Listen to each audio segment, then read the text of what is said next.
हम डिस्कशन कर रहे हैं भारत का संवैधानिक विकास, all states PCS IAS solved paper.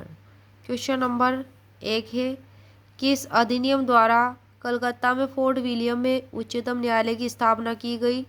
तो आंसर है रेगुलेटिंग एक्ट 1773, रेगुलेटिंग एक्ट 1773 के द्वारा कलकत्ता में फोर्ट विलियम में उच्चतम न्यायालय की स्थापना की गई। इसका भारत के संवैधानिक इतिहास में विशेष महत्व है। किसका? कलकत्ता में फोर्ट विलियम की स्थापना का।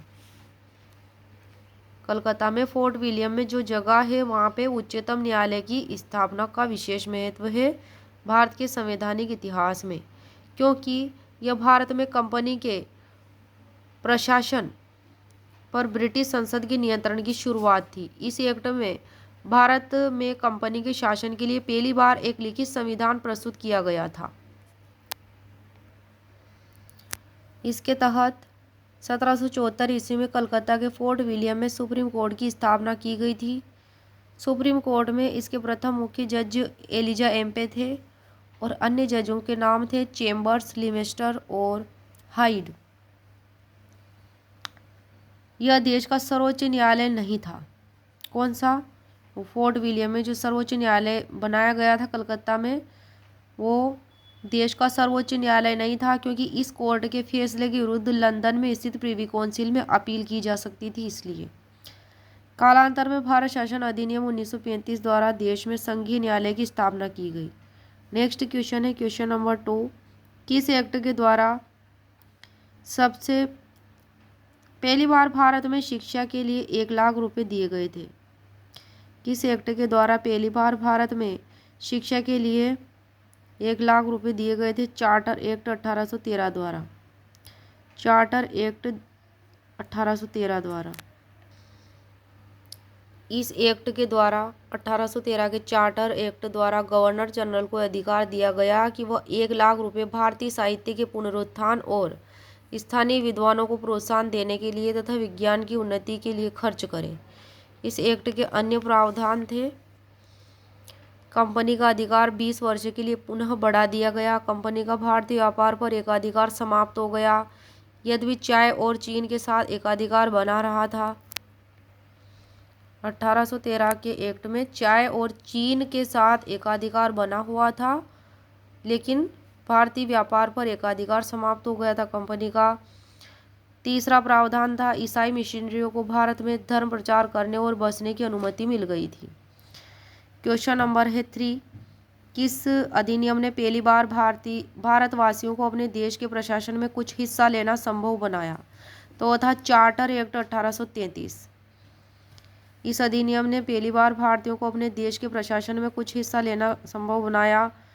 पॉइंट है संबंधित इससे, चार्टर एक्ट 1833 से भारत में संविधान निर्माण के प्रथम संकेत 1833 के चार्टर एक्ट में मिलते हैं। किस में मिलते हैं? 1833 के चार्टर एक्ट में मिलते हैं।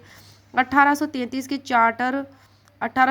के अधिनियम द्वारा कंपनी के भारत में व्यापार से संबंधित अधिकार पत्र को आगामी 20 वर्षों के लिए बढ़ाया गया। कितने वर्षों के लिए बढ़ा दिया गया? 20 वर्षों के लिए। और उसे अपने नियंत्रण में रखने तथा प्रशासन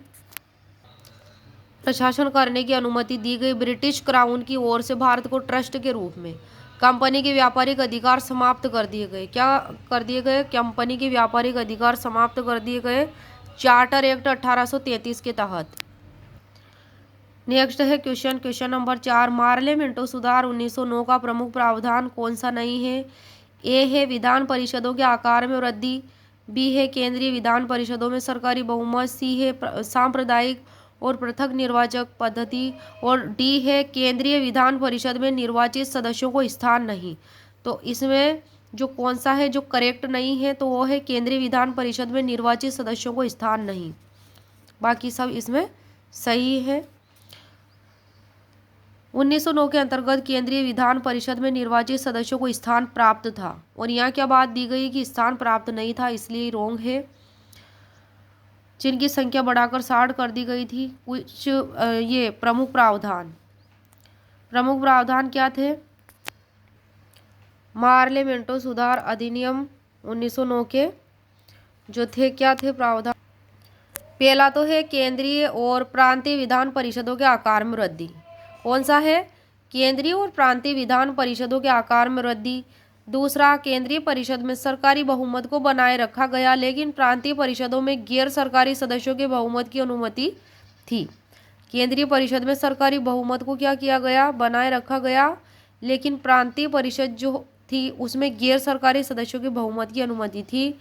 तीसरा पॉइंट है, पहली बार किसी भारतीय को वायसराय और गवर्नर की कार्य परिषद के साथ एसोसिएशन परिषद के प्रथम भारतीय सदस्य थे, उन्हें विधि सदस्य बनाया गया था। चौथा है, निर्वाचन के आधार पर मुस्लिमों के लिए सांप्रदायिक प्रतिनिधित्व का प्रावधान किया जाना। नेक्स्ट पॉइंट है, लॉर्ड मिंटो को भारत में सांप्रदायिक निर्वाचन के जनक के रूप में जाना जाता है। क्वेश्चन नंबर है 5, कौन सा एक्ट द्विसदनीय विधायिका लाया? तो वो था 1919 का एक्ट। यह भारत शासन अधिनियम के द्वारा केंद्र में द्विसदनीय विधायिका की व्यवस्था की गई। इसमें प्रथम राज्य परिषद और दूसरी केंद्रीय विधानसभा। प्रथम राज्य परिषद में सदस्यों की संख्या 60 हुआ करती थी और केंद्रीय विधानसभा के सदस्यों की संख्या 144 हुआ करती थी। और इस एक्ट के माध्यम से प्रांतों में द्वैध शासन प्रणाली का प्रवर्तन किया गया था। किसके माध्यम से? 1919 के एक्ट के माध्यम से।